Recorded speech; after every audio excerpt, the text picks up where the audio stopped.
வணக்கம். இங்கிலீஷில் பேசுகிறவங்கெல்லாம் 21 வாக்கியங்களை நல்லா புரிஞ்சுக்கிட்டு தைரியமாக பேசுகிறாங்க. நீங்களும் அந்த 21 வாக்கியங்களை புரிஞ்சுக்கிட்டு தைரியமாக பேசுங்க. மொத்த இங்கிலீஷே அவ்வளோதாங்க. அதைத்தான் நீங்கள் இப்போ பார்த்துட்ருக்கீங்க. அதை கேளுங்க. Cook, don't cook. Please cook, please don't cook. You can cook. I have been cooking for 2 hours. Has been cooking for 2 hours. I cook. He cooks. I cooked. I will cook.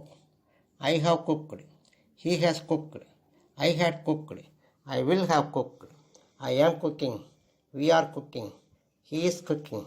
I was cooking. We were cooking. I will be cooking. உங்கள் சந்தேகங்களை கமெண்ட்டில் அனுப்புங்க. நாம் விவரிக்கிறோம். வாழ்த்துக்கள். வணக்கம். இங்கிலீஷில் பேசுகிறவங்கெல்லாம் 21 வாக்கியங்களை நல்லா புரிஞ்சுக்கிட்டு தைரியம்